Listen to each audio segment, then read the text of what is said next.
أنت عارف يا صديقي المتابع أن الدراسات النفسية الحديثة أو المتأخرة أثبتت أن كل ما زاد غباء الإنسان زادت سعادته، والمعنى الأدق لهذه الكلمة هي أن كل ما قل إدراك الشخص زادت سعادته. وإذا تبغاني أقولها لك بالعبارة اللي راح نستخدمها في هذا الفيديو، كل ما زادت اللامبالاة لدى الشخص زادت سعادته. لذلك في هذه السلسلة راح نشرح كتاب فن اللامبالاة، وهذا هو الجزء الأول من شرح كتاب فن اللامبالاة للمؤلف مارك مانسون. في هذا الفيديو تحتاج كوب قهوة، لا تحتاج تسوي كوب قهوة مختلف عن كل أكواب القهوة اللي سويتها في القناة، لأن هذا الكتاب تجربته مختلفة جدا عن باقي الكتب يا صديقي المتابع. ويلا نستمتع. كثير منكم طلبني أحول محتوى دوبامي كافين إلى محتوى صوتي وأنشره في منصات البودكاست والساوند كلاود وغيرها. غالبا الناس اللي تطلب طلبات مثل هذه هي الناس اللي تحب تستمع للمحتوى الصوتي أثناء ما يؤدي بعض المهام اليومية، مثل تأدية بعض المهام المنزلية أو تنظيف الغرفة أو تنظيف الملابس أو العمل أو حتى ممارسة الرياضة. وبعضهم يستمع للمحتوى الصوتي أثناء المشي أو في أثناء الذهاب للعمل، وأنا من الناس اللي أحب أستمع للمحتوى الصوتي لأن المسافة من بيتي إلى العمل تبعد قرابة 45 دقيقة، فحب أستمع لمحتوى صوتي أثناء هذه 45 دقيقة. وحاولت جاهدا يا صديقي المتابع أني أستمع للكتب الصوتية ولكني لم أستطع، مع أني دائما أقول لك القرن ال21 قرن إلكتروني وأغلب الناس تتجه نحو الكتب الصوتية، إلا أني أواجه مشكلة عويصة جدا، ألا وهي ما فيه محتوى صوتي عليه الكلام. أغلبها اجتهادات فردية شخصية وما في مؤدين صوت جودة صوتهم عليها الكلام، وإذا كان مؤدي الصوت خامة صوته جيدة تجد أخطاء لغوية فادحة في النطق وما إلى ذلك. ولكني طحت على منصة صوتية ضخمة جدا مرتبة ومنظمة ومحتواها متعوب عليه وباحترافية عالية جدا، ألا وهي منصة ستوري تل، وأتوقع أنك قد سمعت فيها لأنها تقريبا أفضل منصة أعرفها إلى حد علمي. منصة ستوري تل تعتبر من أكبر المنصات الصوتية إن لم تكن أكبرها، اللي تقدم الكتب الصوتية بجودة جدا جدا جدا عالية. عندهم تطبيق وميزات التطبيق خرافية جدا، تقدر تستمع لآلاف الكتب الصوتية باللغتين العربية والإنجليزية، تقدر تزيد من سرعة المحتوى الصوتي، والأجمل أنك تقدر تحدد السرعة اللي أنت تبغاها، مو 1.5 أو 2.5، لا، تقدر تحدد السرعة اللي أنت تبغاها، وتقدر تحط علامة توقف، وبرضو تقدر تستمع للكتاب بدون إنترنت يا صديقي المتابع. مثلا إذا أنت في الطيارة تقدر تحمل الكتاب الصوتي وتركب الطيارة وتسافر، أو إذا الطريق من المنزل إلى العمل ما في إنترنت تقدر تحمل الكتاب الصوتي وتسمعه أثناء الذهاب. وأحلى ميزة يا صديقي المتابع هي ميزة التوقف عن الاستماع التلقائية، وهذه الميزة استخدمها أنا دائما عند النوم. أشغل المقطع وأحط مؤقت يوقف المقطع بعد 20 دقيقة. طبعا أنت تقدر تختار الوقت اللي يناسبك، وأنا أشوفها هذه أفضل ميزة لأنها تساعدني على النوم وأقدر أخذ منها فائدة. عندك يا صديقي المتابع 14 يوم تجربة مجانية في هذا التطبيق. حمل التطبيق وانشئ لك حساب وجرب التطبيق لمدة 14 يوم بشكل مجاني، وإذا أعجبك وأقنعك تقدر بسعر اشتراك واحد تستمع لآلاف الكتب الصوتية يا صديقي المتابع. حطيت لكم رابط تطبيق ستوري تل في الوصف. بإذن الله يا صديقي المتابع انك حتدعي لي، محتواهم من جد يستحق النشر. وبالمناسبة سؤال، هل انت من الناس اللي يفضلوا الكتب التقليدية ولا الكتب السمعية؟ كتاب صوتي تقدم. تستمعون إلى ملخص كتاب فن اللامبالاة للكاتب مارك مانسون بصوت إسلام عادل. صدر هذا الكتاب عام 2016 وسط بحر من كتب التنمية البشرية والتحفيز التي تضخ كميات كبيرة من نسخها في الأسواق سنويا. تلك النوعية من الكتب تستهدف أسئلة حساسة جدا في وجدان كل إنسان، من قبيل: كيف أعيش بشكل أفضل؟ كيف أحصل على السعادة؟ كيف أحقق النجاح؟ ومعظمها تجيب على هذه الأسئلة بطريقة التفافية ذكية تجعل من السؤال جوابا، فهي تقول لك في مجملها: اختر لنفسك حياة أفضل. حياك الله يا صديقي المتابع في قناة دوبامي كافين، حيث القهوة والموسيقى والكتاب. معك أخوك ناصر العقيل، وفكرة القناة هي أني أقرأ كتاب وأشرحه لك، مو ألخصه وراجعه، لا، أشرحه كامل. فإذا عجبتك فكرة المحتوى اشترك معي في القناة. شعوري أول ما قرأت هذا الكتاب يا صديقي المتابع كان فعلا غريب. دخلت تويتر وكتبت تغريدة كتبت فيها أول 33 صفحة من كتاب فن اللامبالاة، كانت صادمة. وأتوقع يا صديقي المتابع أن هذا الكتاب راح يكون دسم بكل ما تحمل تحمل الكلمة من معنى. أولا الكتاب ما كان له مقدمة، على طول مارك مانسون دخل في الباب الأول وسمى الباب لا تحاول، Don't try. واللي خلاني أشعر بالشعور الغريب هذا هي القصة اللي بدأ فيها هذا الكتاب وبدأ فيها هذا الباب يا صديقي المتابع. وقال لك كان يا ما كان في قديم الزمان وسالف العصر والأوان كان هناك شخص يدعى تشارلز بوكوفسكي. يا رب إني أكون نطقت اسمه بالنطق الصحيح. طبعا هو شاعر ومؤلف ويعتبر فيلسوف معروف جدا، أيقونة معروفة يا صديقي المتابع. ولكن يقول لك بدايتها هذه الشخصية كانت تجسيد للفشل ومدمنة نساء وخمور. وكان يقول لك تقريبا هذا الشخص كان عاهة وعاله على المجتمع. حاول تشارلز جاهدا وجاهدا أنه يكون شاعر أو مؤلف مشهور، ولكن للأسف كل كتاباته كانت ترفض رفضا تاما. ما عمره قدم مؤلف من مؤلفاته إلى أي جهة إلا وواجهته بالرفض، وكانت كتاباته جدا سيئة ومؤلفاته ركيكة يا صديقي المتابع. ويقول لك مارك مانسون كل ما كان يحاول تشارلز أنه ينجح تبوء محاولته بالفشل، ولما تبوء محاولته بالفشل يزداد في الانغماس في عالم الخمر والرذيلة يا صديقي المتابع. ظل على هذا الحال لأكثر من 30 سنة، وبعد ما تجاوز 50 يا صديقي المتابع قرر أخيرا أن يستسلم لهذا الوضع ويعترف بأنه فاشل. وبمجرد ما أقر بفشله يا صديقي المتابع بدأ يمارس هواية الكتابة والتأليف مع الاستمرار يا صديقي المتابع بعالمه أو المستنقع الوبيء اللي كان عايشه. وبالمصادفة جاه عرض من إحدى دور النشر اللي شافت فيه روح الكفاح يا صديقي المتابع. بل يقول مارك مانسون أنهم قدموا له هذا العرض شفقة على حاله، وبالرغم من أن العرض اللي قدموه له كان أقل دخلا من الوظيفة اللي كان هو مستقر فيها، ولكن لأنه قد ضاقت به الأرض ضرعا يا صديقي المتابع وما عاد قدر يتحمل هذه الوظيفة، قرر أنه يستقيل من وظيفته ويلتحق بدار النشر اللي كان بيألف لها دون أي مقابل أو بمقابل بسيط جدا. وقال يا حبيبي خلاص بما أني أصلا فقير وحياتي أصلا متنيلة ب60 نيلة، أمارس شغفي زي ما جاء وبكتب زي ما أنا أبغى، وانتهى الموضوع. يقول لك وبمجرد ما التحق بهذه الدار أول مؤلفاته اللي ألفها بعد 3 أسابيع لاقت رواجا عند الناس. يقول رغم أنها كانت بسيطة جدا جدا إلا أنها لاقت القبول والنجاح اللي كان يبحث عنه من 30 سنة يا صديقي المتابع. طبعا أنت وانت تسمع القصة مثل ما أنا أسمع القصة خفيفة ولطيفة وجميلة وما فيها أي مشاكل. المشكلة يا صديقي المتابع أن مارك مانسون يقول لما مات تشارلز بوكوفسكي كتب على قبره لا تحاول Don't try. ويقول لك مارك مانسون مؤلف هذا الكتاب اللي أعتبره فيلسوف بعض الشيء في نظري يا صديقي المتابع أن اللي كان يقصده تشارلز لما كتب لا تحاول يعني لا تحاول أن تصبح إنسانا ناجحا، يعني لا تحاول أبدا أنك تحقق حلم حياتك. تخيل يا صديقي المتابع حرفيا مارك مانسون كتب هذا الكلام وقال لك لازم نفهم أننا لازم نعترف بالفشل، لا مو بس نعترف فيه بل ونتقبل الفشل. وخلاص أنا فاشل ليش أحاول أكون شخص أنا لن أستطيع أن أبلغه أصلا؟ وليش أحاول أكون ناجح ولن أكون ناجح في هذا المجال أبدا في يوم من الأيام؟ صديقي المتابع أنا لما قرأت الكلام هذا ما أعجبني أبدا، وأنا من الناس اللي يستعجل في الحكم دائما، ولكني حاولت أن أتريث. قاعد أقول مستحيل إن في كاتب يكتب كلام زي هذا، مستحيل إن في كاتب يروج للفشل يا صديقي المتابع، مستحيل. فقلت أوكي يا ناصر خل نفسك طويل وتابع القراءة. ولو إني بيني وبينك حكمت في البداية على الكتاب وقلت هذا كتاب الفشلة، ولكني قلت ما أبغى أصرح بهذا الكلام ولا راح أثبته إلا لما أشوف نهاية هذا الكتاب. وفعلا تابعت القراءة يا صديقي المتابع لين وصلت إلى جزئية الحلقة الجحيمية، وبدأ يتكلم مارك مانسون عن حالة غريبة جدا أنا في حياتي ما قد عشتها أو قد عشتها ولكني ما أتذكر، ولكني متأكد أن في كثير من الأشخاص يعيش هذه الحالة اللي يتكلم عنها مارك مانسون. خلني أعطيك مثال بسيط يوضح لك هذه الحالة باختصار يا صديقي المتابع.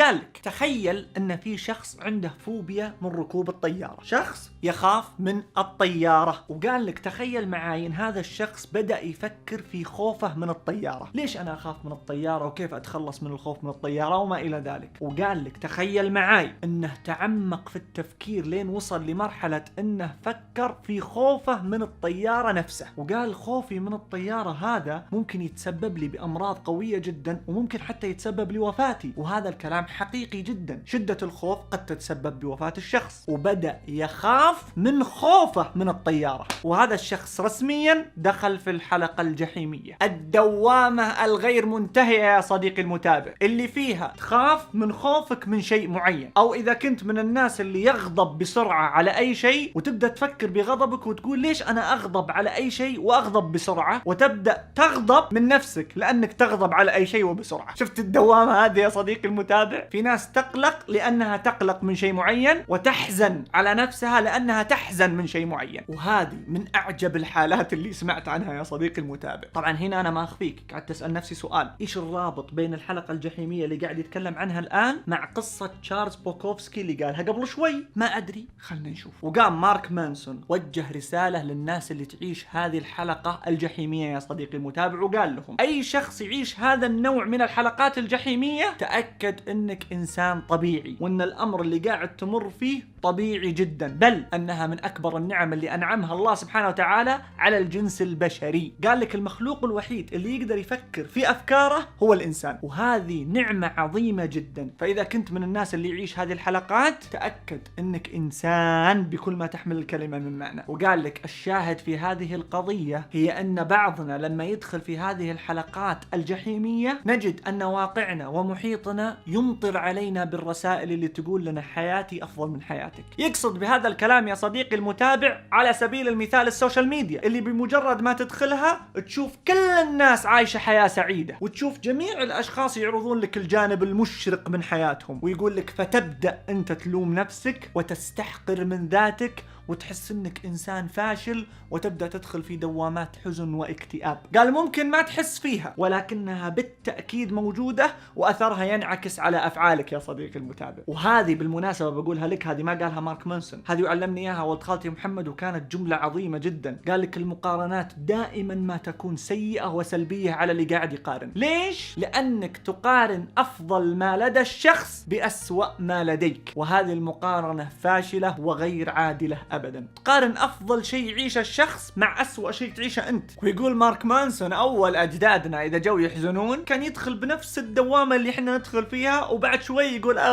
خلها تولي يا رجال، ويرجع يمارس حياته ويزاول حياته بشكل طبيعي. فترة ويختفي منه هذا الحزن، وفترة ويخرج من هذه الحلقة الجحيمية. أما اليوم حنا إذا واجهنا بعض الصعوبات وبعض العثرات والفشل في حياتنا، نلتفت على واقعنا نشوف كل الناس ناجحة، وكل الناس سعيدة، وكل الناس حققت إنجازاتها، وكل الناس بلغت ثرواتها، فنبدأ نلوم أنفسنا وندخل في حلقاتنا الجحيمية وما نطلع منها. فنشعر بالسوء لأننا نشعر بالسوء، ونشعر بالذنب لأننا نشعر بالذنب، ونغضب لأننا نغضب، ونقلق لأننا نشعر بالقلق. طيب والحل يا مارك مانسون؟ قال لك تصالح مع ذاتك وواقعك. لازم تعترف بأن الحياة فيها هذه الازدواجية. الحياة ليست مثالية وليست سعيدة وليست ناجحة في كل الأوقات. الحياة فيها عثرات، الحياة فيها جانب سلبي، الحياة فيها قلق، وفيها حزن، وفيها خوف، وفيها شعور بالذنب وندم. وواقعنا اليوم بدأ ينحاز نحو المثالية، ويحسسك أنك إذا شعرت بالخوف أو القلق أو الفشل أو الحزن أو الندم أو الشعور بالذنب كأنك مرتكب جريمة، وكأنك من المفروض أنك ما تعيش هذه المشاعر أبدا. وهذا الكلام غير واقعي على الإطلاق. الحياة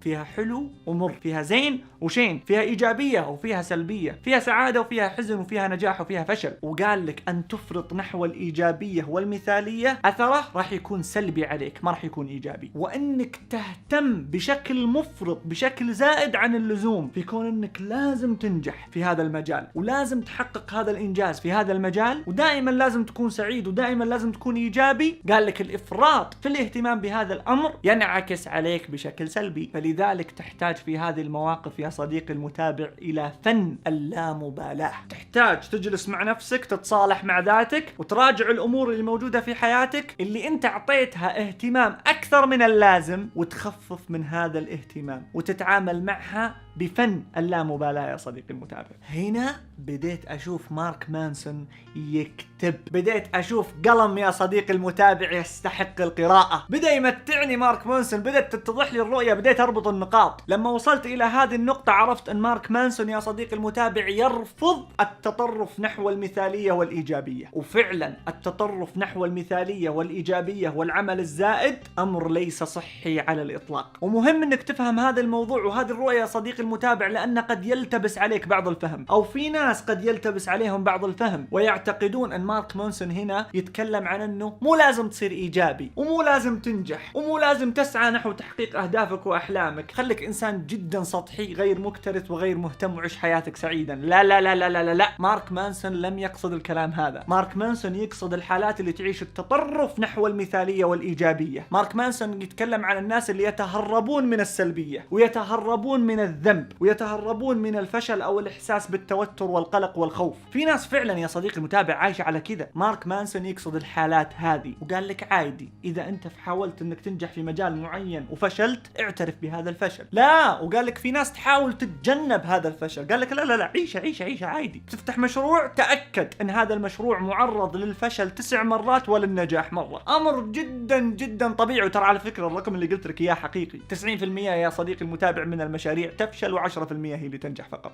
خلال أول سنة طبعا من انطلاقها. فلذلك يا صديقي المتابع قال لك مارك مانسون تدري أن في ناس في الحياة يعتقد أنه هو فاشل في حياته المهنية لأنه ما حصل على المناصب اللي هو يبغاها. يعتقد أنه فاشل في الحياة لأنه ما هو موظف وظيفة مرموقة. يتفشل من كون أنه مثلا بائع في محل أو مثلا عامل في مكان معين. قال لك في ناس في الحياة يستعر من كونه عقيم ما ينجب، يستحي يقول هذا الشيء أو يظهر عند الناس، يعتقد أنه ناقص عن باقي الأشخاص. فيقول لك مارك مانسون ليه يا حبيبي، ليه يا صديقي تشعر بهذه المشاعر؟ ليش تحس أن فيك عيب أو نقص؟ بالعكس الأشياء هذه لا تنقص من قدرك أبدا، وكون أنك تعيش الأشياء هذه لا يعني أنك إنسان فاشل. والله العظيم الكلام هذا خطير جدا. يقول طبعا هو الإيجابية الزائدة عن اللزوم، المثالية الزائدة عن اللزوم هي اللي أقنعتنا أنك كون أنك تكون عامل بسيط أو موظف بسيط أنك تكون إنسان فاشل. هي اللي أقنعتنا أن الإنسان اللي ما يكون مليونير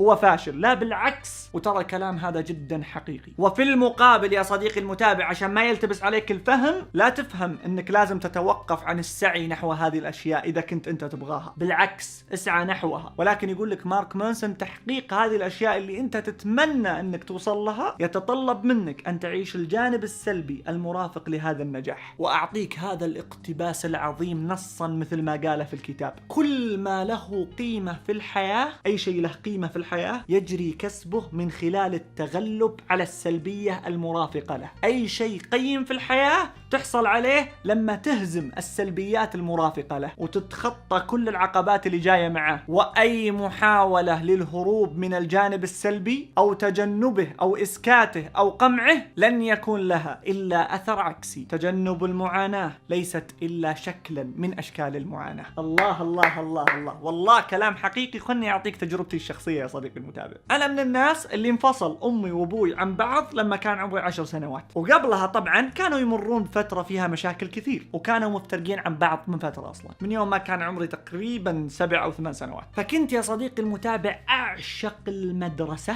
لأن كل الطلاب اللي موجودين في المدرسة واللي أنا أدرس معاهم ما يعرفون عن حقيقة الخلاف الواقع بين أمي وأبوي. أحب المدرسة لأن المجتمع اللي موجود في المدرسة ما يدري عن طلاق أمي وأبوي، لأني كنت أستعر وأخجل من أني أعترف بالشيء هذا. ما أبغى الناس تدري أن أبوي وأمي متطلقين. طبعا وقتها أنا كنت طفل فأقدر أقول معذور، ولكن استمر هذا الموضوع معي لفترة طويلة جدا، ما بديت أعترف فيه بكل أريحية إلا تقريبا في المتوسط أو نهاية المتوسط تقريبا زي كذا. ولما اعترفت بهذا الشيء من جواي أصلا وبديت أقر فيه وأقوله وأعلنه عند الناس بكل أريحية، أنا عن نفسي ارتحت. لأن فعلا مثل ما قال مارك مانسون محاولة تجنب المعاناة هي شكلا من أشكال المعاناة أصلا. وقال لك برضو يا صديقي المتابع الخجل من إظهار شيء معين أو الخوف من إظهار شيء يخجلك ليس إلا خجل بشكل آخر يا صديقي المتابع. وقال كلمة هنا خطيرة خطيرة خطيرة جدا. قال لما تقول نفسك إني أنا أحتاج الشيء هذا هو اعتراف منك بفقدانه. يا الله، والله يا الكلمة جدا عميقة. يعني لما تقول أنا أحتاج أكون إنسان سعيد، هذا معناته أنك تعترف أنك إنسان حزين، أو على الأقل لست سعيد. إيه، لأن في فرق يا صديقي المتابع، ممكن ما تكون حزين بس ما تكون سعيد عادي، في حالة كذا في النص رمادية. وقال لما تقول نفسك إني أحتاج أسوي كذا أو أكون كذا عشان أكون جميل، هذا اعتراف منك بأنك لست جميلا يا صديقي المتابع. وضرب مثال في الميك أب، وقال المرأة الجميلة ما تحتاج أنها تحرص دائما على الميك أب اللي أقنعها أنها بواسطته أو باستخدامه أصبحت جميلة. قال لك وقوفها أمام المرآة وإقناع نفسها بأنها ستصبح أجمل هو اعتراف منها بنقص الجمال فيها. وعلى فكرة أنا عندي نفس الرأي يا صديقي المتابع من قبل لا أقرأ هذا الكتاب. طبعا هو رأيي شخصي، رأيي الشخصي قد تختلف معاي،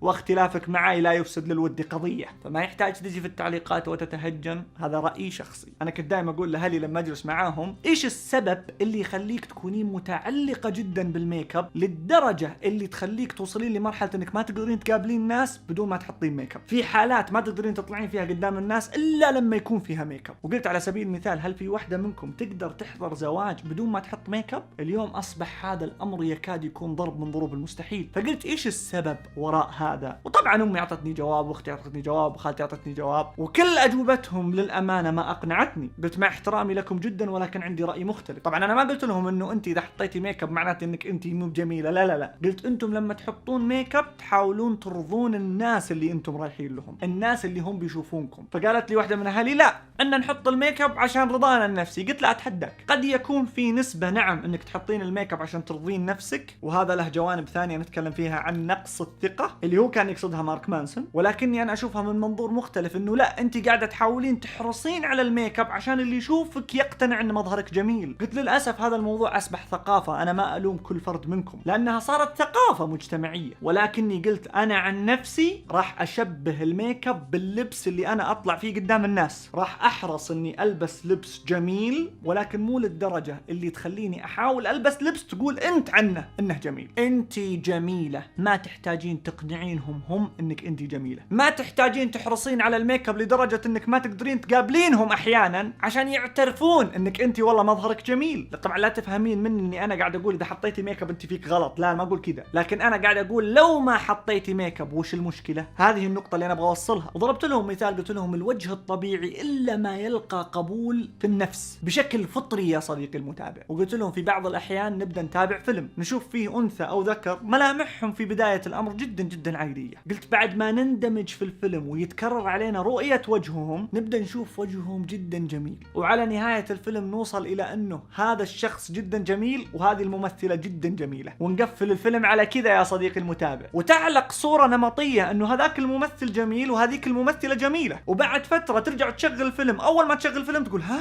المستوى الجمال اللي أنا أشوفه الآن مو نفس المستوى الجمال اللي كنت أشوفه قبل، كيف كنت أقول عنه جميل وكيف كنت أقول عنها جميلة. طبعا وجيههم جدا طبيعية ما فيها أي ميك اب يعني، وتبدأ تعيد الفيلم وتتابعه من البداية وتتكرر نفس السالفة. بعد ما تندمج في الفيلم ما توصل على آخره إلا أنت تشوف الممثل جدا جميل والممثلة جدا جميلة. اللي صار يا صديقي المتابع أن ملامح الوجه الطبيعية إلا ما تلقى قبول في النفس. وأعطيك دليل ثاني يثبت كلامي، أنت لما تنزل عند أهلك يوميا في حياتك اليومية تشوف وجيههم بتشوفها جدا جميلة، أو على أقل تقدير جدا مقبولة، ليست قبيحة، ما تحتاج إلى تعديل أو ميك اب أو أوبر أو نحت أو أي شيء، ما تحتاج شيء لأنك متعود تشوف وجيههم بالشكل جدا جدا طبيعي. فنصيحة من أعماق القلب وخصوصا للبنات لأنهم هم يحرصون دائما على الجمال. احنا الشباب يعني عندنا مشكلة في مواضيع الجمال ما أدري ليه، بس لأن الإناث دائما ما يهتمون بمظهرهم ودائما ما يهتمون أصلا بأنهم يطلعون بأحسن صورة. طبعا هذا جانب جدا جدا جدا إيجابي في الأنثى، بل من نعم الله علينا أن الأنثى دائما أو في أغلب الأحيان هي مصدر الجمال في أغلب الأحيان. فالنصيحة اللي أقدمها من أعماق القلب، أنت جميلة لأنك أنت تشوفين نفسك جميلة، مو لأن الناس اعترفت أن مظهرك جميل. فلو طلعتي بدون ميك اب أنت جميلة، ولو ما ضربتي أوبر تحسين وتجميل أنت جميلة، ولو ما سويتي عمليات نحت أو عمليات تجميل برضو أنت جميلة. أنت ما تحتاجين هذا كله، وأعيد وأكرر أنت جميلة لأنك أنت تشوفين نفسك جميلة ومقتنعة أنك جميلة، مو عشانهم هم اعترفوا بجمالك. ما أحتاج الناس تقول عني أنت ناجح يا ناصر عشان أكون أنا عايش ناجح، مثل ما يقول ليس براون يا صديقي المتابع ويا صديقتي المتابعة، أو المدرس اللي قالها ليس براون يا صديقي المتابع someone's opinion on you does not have to become your reality. رأي الناس فيك مو لازم يكون هو واقعك أبدا، واقعك يصدر منك وينتج منك وفيك. فيقول مارك مانسون اهتمامك الزائد بالأمور التافهة اللي ما تحتاج منك هذا القدر من الاهتمام هي اللي تولد عندك مزيد من الشعور بالخوف والقلق والندم والسوء وما إلى ذلك. ويختم هذا الباب بغاية هذا الكتاب ويقول الهدف من هذا الكتاب هو أني أبغاك تطلع على أمورك وتحدد إيش الشيء الحقيقي اللي يحتاج منك اهتمام وإيش الشيء اللي تحتاج فيه أن تستخدم فن اللامبالاة. ويقول لك مثل ما قلت لك في افتتاحية هذا الفيديو، كل ما قل اهتمامك بصغائر الأمور كل ما زادت سعادتك، وكل ما قل إدراكك بشكل عام ببعض الأمور كل ما زادت سعادتك. وأنا عن نفسي يا صديقي المتابع شخصيا عشت الشيء هذا. جتني فترة كذا في الحياة يا رجل فيني برود مشاعر غريب، صدمت، دخلت في حادثي قد يكلفني أصلح سيارتي مبالغ طائلة جدا، وكانت ردة فعلي انه الحمد لله على كل حال حادث، يعني وش عاد صدمت وانتهى الموضوع، صار الحادث الله المستعان، عاد شو اسوي؟ مبلغ التصليح جدا عالي، مبلغ التصليح جدا عاد شو اسوي؟ يعني مره صار لي حادث في رمضان هذا حق 2020 الحجر، سيارتي انا واخوي واقفه عند الباب وحظر تجول جزئي، ما كان في احد يطلع من البيت، والكورونا ذي كلام كانت الناس مرعوبه منها بشكل كبير. جاء سائق الله يستر علينا وعليه وشال سيارتي وسياره اخوي، وقوموني من النوم وسيارتكم انصدمت وحالتنا حاله، وقمت مفجوع وصايم ولبست لبسي ونزلت، في النهايه شفت السياره مصدومه ومعدومه والسواق منحاش. طبعا احنا عرفنا بعدين انه سواق عن طريق الكاميرات وجبناه وعرفناه، لكن مبدئيا وقتها صدم وهروب، اللي صدمني انحاش، معناته راح اصلح السياره من جيبي لو ما جبته. قلت الحمد لله على كل حال، صار الحادث وانتهى الموضوع. يعني اتصل على نجم تعال خذ التقرير وكلمه وصدم وهروب وانتهى الموضوع. اخوي في المقابل كان جدا جدا جدا غاضب، ويحق له يغضب عادي، ولكن اللي بوصله لك انه انا كانت ردة فعلي مختلفة، لان مشاعري ازاء هذا الموقف كانت مختلفة، كان فيها برود عجيب يا صديقي المتابع، وبرودي العجيب جدا كان مريحني، كنت جدا مبسوط، وفعلا والله العظيم افطرت وانا مبتسم من هنا لهنا وما صار شيء الحمد لله. وانت يا صديقي المتابع اذا في موقف قد مر عليك وتعاملت معه بمنتهى البرود اكتب لي في التعليقات. قس عليها طبعا الكثير من المواقف، وهذا الشيء اللي هو يبغى يوصل لك اياه مارك مانسون، يبغى يقول لك اهتم للاشياء اللي تستحق منك اهتمام، لا تهتم بصغائر وتوافه الامور اللي قد تتسبب عليك باثر عكسي وشعور جدا سيء ومو حلو، ويدخلك في الحلقات الجحيميه اللي الله يكفيك شرها. كان هذا هو الباب الاول يا صديقي المتابع من كتاب فن اللامبالاه، اتمنى ان الرساله كانت قيمه في هذا الباب، وباذن الله ان الجرعه في الجزء الثاني راح تكون بنفس هذه الدسامه بل افضل. فاذا تعرف احد ممكن يستفيد من هذا المقطع ارسل له اياه وخله يجي ويشترك معنا ويشاركنا باقي السلسله. اللايك اللي بتعطيني اياه ترى يساهم في انتشار المحتوى، ومثل ما قلت لك اذا حاب تاخذ فائده القراءه بدون ما تقرا اشترك في القناه، وتابعنا على برامج التواصل الاجتماعي اللي موجوده في الوصف. انتهت جرعه الدوباميكافين لهذا اليوم يا صديقي المتابع، الى ان القاك الاسبوع القادم باذن الله بجرعه اجمل وافضل. شكرا لحسن الاستماع، وشكرا على وقتك الذي لا يقدر بثمن. سلام عليكم.